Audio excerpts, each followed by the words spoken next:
I'll give some more examples. Like I remember when I was in college, I was I understood all this stuff, and I remember this.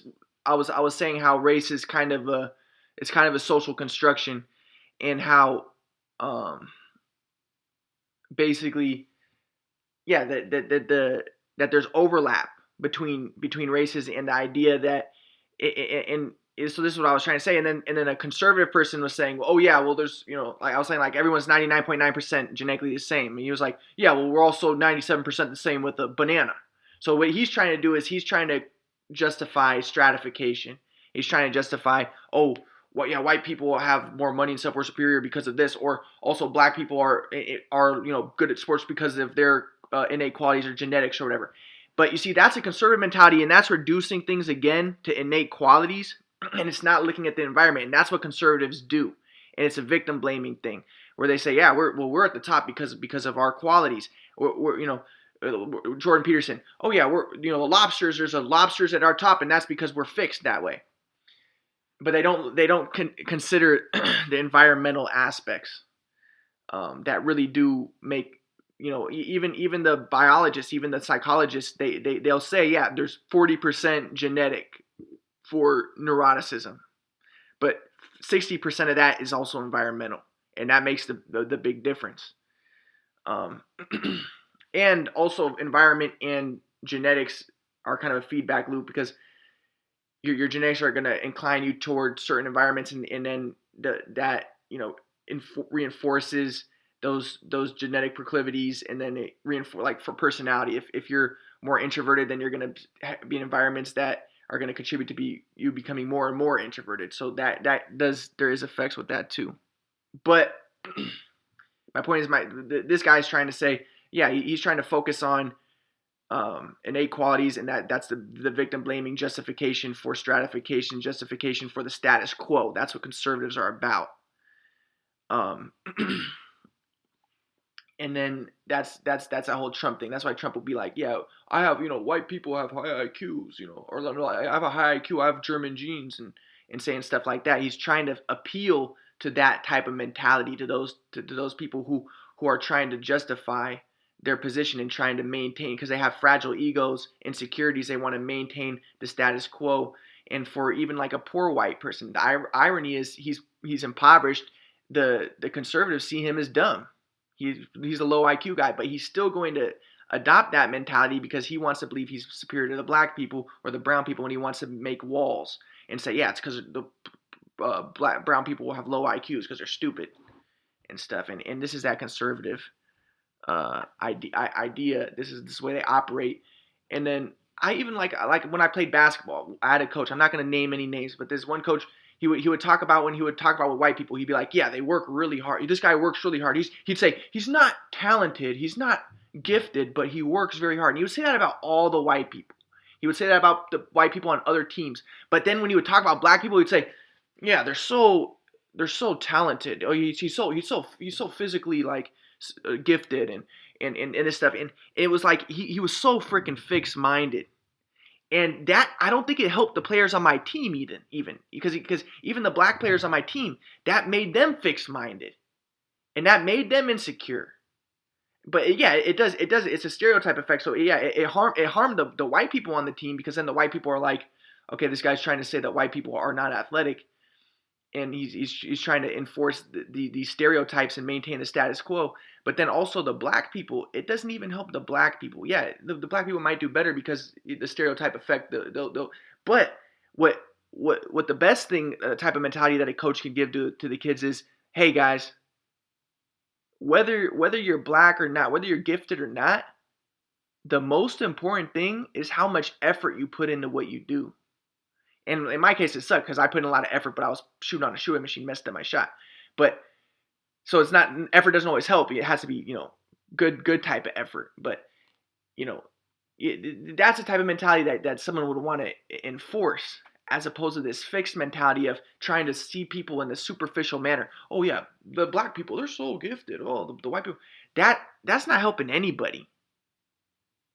What would help people is to enforce these notions of the growth mentality of, okay, let's what's we can't do anything about anything genetic, anything innately programmed, but what we can do is we can try to foster an environment that's conducive to growth and development and not to superficial, stereotypical aspects. And you're going to find a lot of people, that's a huge number of people are like that because a huge number of people are conservative.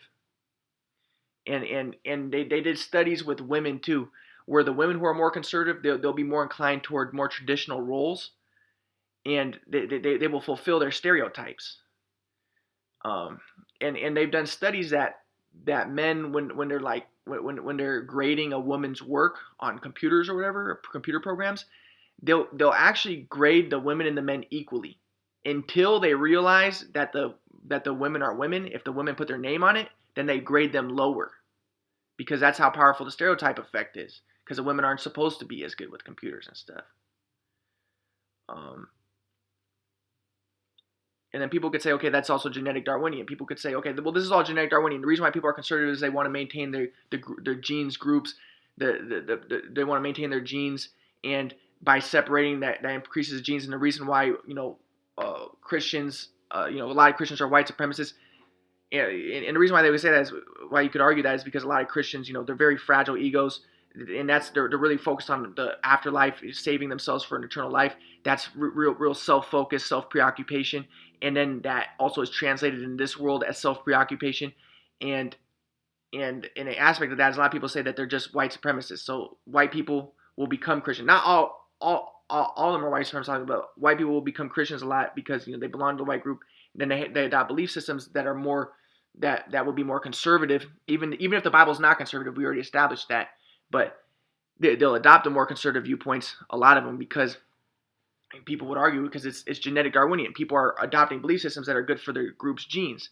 So then they'll say, okay, well, yeah, women should be subjugated, and they'll more gravitate toward those ideas in the Bible that they think are more that are for subjugating women. Why? Because, well, subjugating women, that's good for your race. That's good for maintaining your race, increasing the genes in your race. So they'll adopt those types of ideas.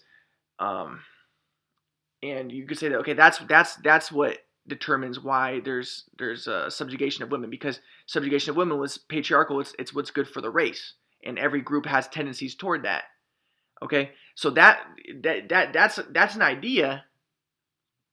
But the liberal, see, that would be a conservative idea, and a conservative will justify the subjugation of women and say because they have. You see that with the Muslim with some of the Muslim conservatives. They'll say, yeah, it's because women are stupid. And I used to think that they were white supremacists as well, because that serves, the conservative mentality serves the white people. But regardless of their intentions, it's conservative mentality because they're reducing it to, it's because women have different brains. And it's true, there is differences. Not everybody's equal. But the idea is they're reducing everything to the genetic and physiological and biological differences, but they're not looking at the environmental factors and the societal factors that do make big contributions. So they say, yeah, the women, they're stupid, and they're more relational oriented. And that's what Peterson's all about. Peterson says, oh yeah, because women are more high on agreeableness, and that's why women make less money. So that could be true in some cases. Some women can be more agreeable, but he's focusing too much on the genetic aspect. Now, whereas a liberal is going to look at this and he's going to say, okay, but also what societal factors are contributing to that? And it might be true that more women are agreeable, but also we know that agreeableness, a part of that, maybe 30% of it is biological, genetic, the scientists say, but there's also 70% of it's not. So an aspect of the reason why women are like that is because maybe they're being brought up in a culture where that's being reinforced. Now, we do know that there tends to be there's tendencies. So women tend to, when they're babies, more often they'll gravitate toward nurturing babies like dolls, whereas men will move more toward cars and stuff. And people say that that's not just influenced by the parent trying to encourage that behavior, but some people think part of it's biological. So there is biological aspects. There is biological, and people would say genetic Darwinian, yeah, because women, throughout history were used as nurturers for nurturing babies, and that was what was good for the tribe and the society. So women have evolved with these tendencies that are more nurturing oriented, maybe even more agreeable, more relational oriented. So that's an aspect. But then the problem with that is it could be true in a general. But what a liberal understands too is that there's individuals in every single group. So let's look at like Margaret Thatcher. She's an ENTJ woman. She's very, very dominant.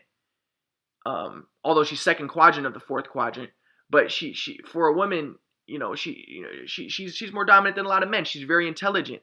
She has, she's not very submissive. She's not super agreeable. And but then some society might want to try to encourage her into the more submissive type of thing, and that might even influence her to become more submissive. It's that feedback loop of society, how the gene and environment interaction. But not every woman is like that, and there's individuals in every group. So the same thing with like black people. People say, okay, well, black people have lower IQs, but that's generalizing. Whereas there's overlap between black and white people. And first off, IQs is not that important, but there's overlap, and there's going to be a lot of white people who are way dumber than a lot of black people in terms of IQ. And I don't want to use the word dumb because that's judgmental. We don't know what IQ exactly determines, if it's even that important. We know that there's been some people who've accomplished huge things who have had low IQs. One example would be Poincaré. But there's going to be individuals in every group. So that's the conservative mentality. Oh, that coach. Oh yeah, black people. Oh, this guy's so gifted, and he's trying to see everything black and white in generalities. But there's going to be some black people who are not good at basketball and sports, and there's going to be some white people who are very good at it. And it's not helpful to just prejudge everything, because that confines people, and that's that fixed mentality. Even the stereotype effect for the black people, where that might help them with basketball, but even that, what's most helpful for everybody is to have the growth mentality, to not prejudge people. So that would be the same thing with the women. So with the women, yes, Peterson might be right. There might be some effects. We don't know how much of it's genetic, how much of it's environmental, but there might be women tend to be more agreeable. But we also do know that there is effects like that study, and a lot of other studies that show that that when a person is grading the women, they grade them lower. Even women, when they would grade women on tests, the women would grade the women lower on math tests because of the stereotype that women aren't supposed to be good at math. But we know there's individuals in every group. There's some men who suck at math, and there's probably some women who are good at math. This is why the generalities are not helpful. So, but regardless of the validity of the statistical variations within each group, what's going to be most beneficial is to not have that, is to not enforce that fixed mindset and the stereotypes. And we do know some people are more susceptible to stereotypes, especially more conservative people, and part of that is genetic. But still, there's nothing you can do about genetics, but what you can do is you can work to not yourself be prejudiced in those manners, and not have that mentality of that fixed mentality, and to treat people as individuals.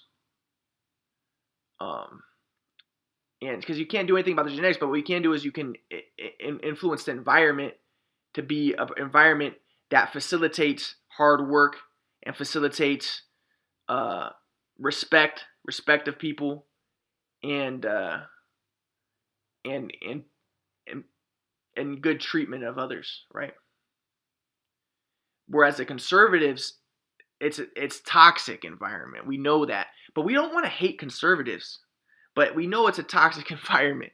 So like the fucking Donald Trump environment, we saw what was going on. We got QAnon. Dude, I want to beat their asses, dude, because they're crazy.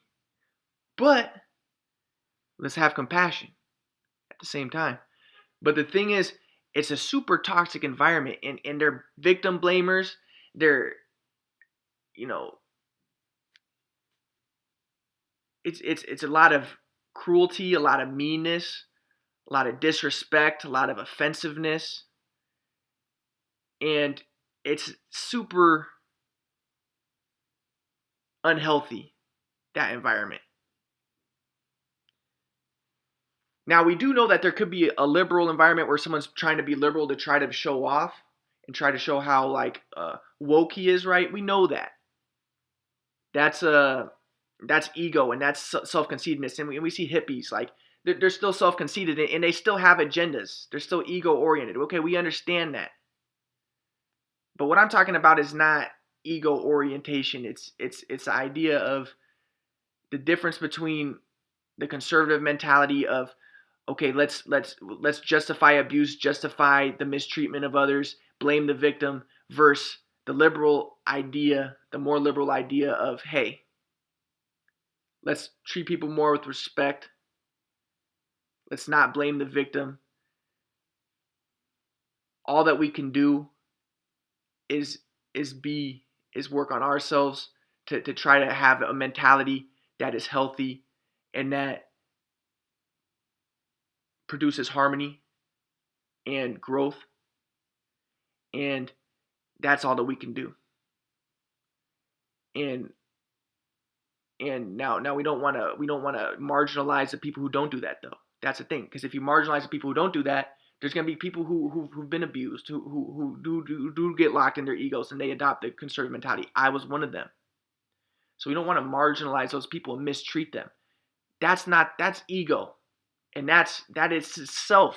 And you see what I mean? The paradox is then you say, oh yeah, he's probably conservative. That guy's a conservative asshole because of his genes. Probably that itself is contributing to that mentality that's not helpful. So yeah, there might be biological components. Yeah, maybe women are more agreeable, and maybe women do okay. And another conservative mentality would be that women we need to subjugate women so that they stop having extramarital sex and stuff.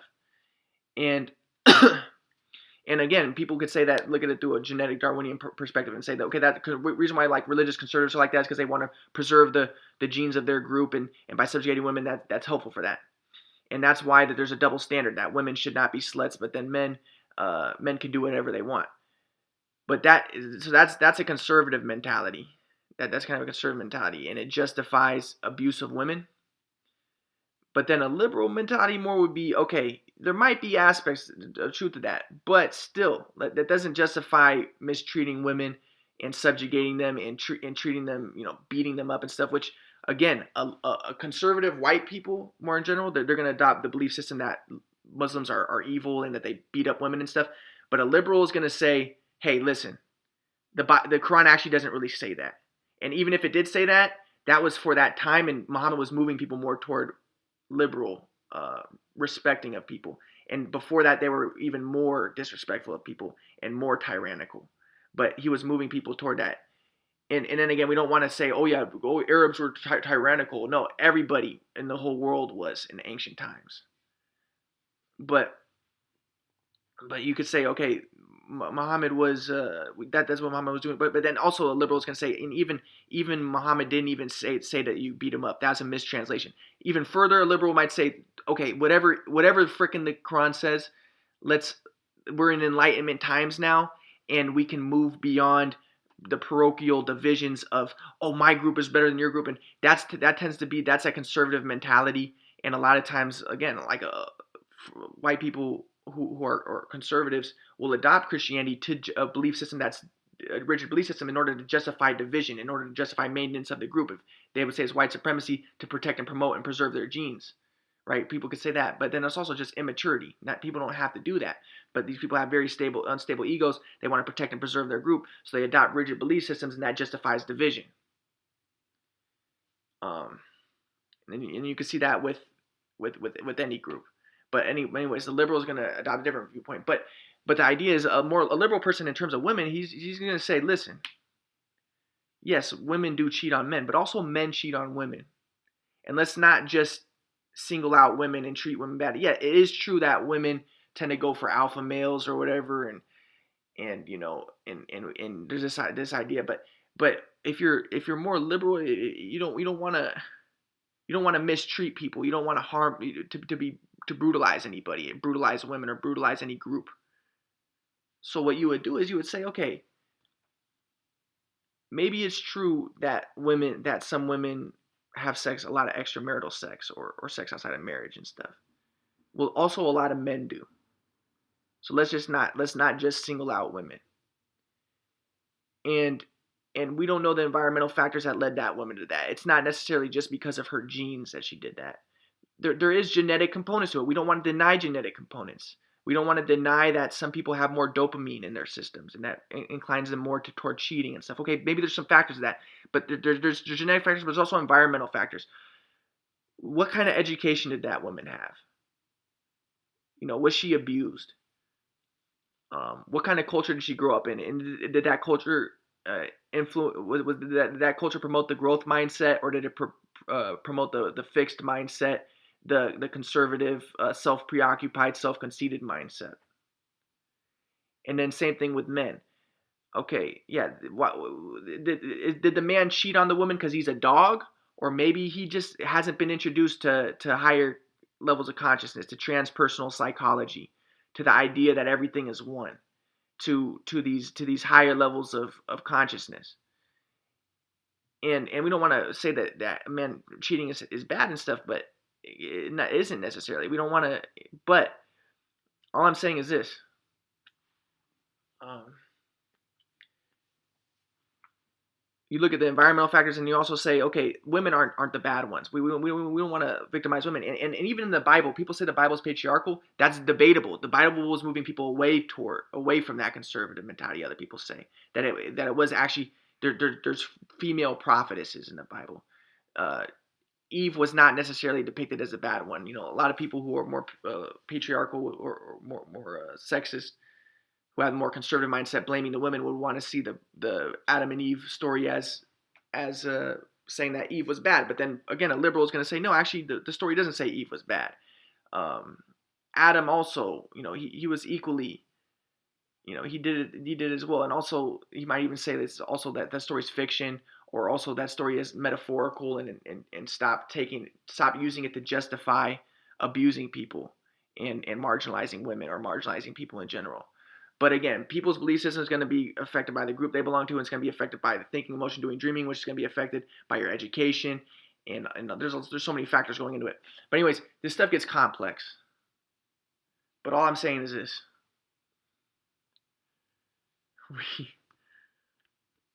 the conservative mentality is blame the victim. Women are bad. Gays are bad. Minorities are bad.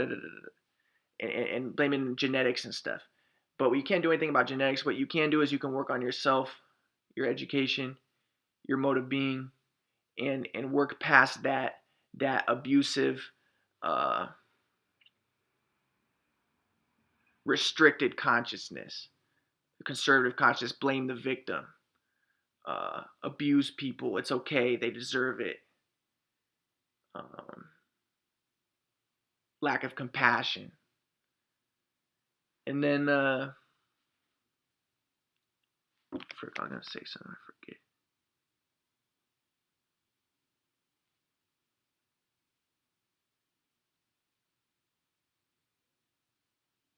Damn.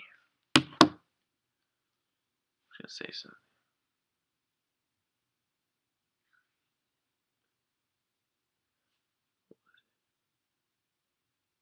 I forgot what I was gonna say, but I'll continue later.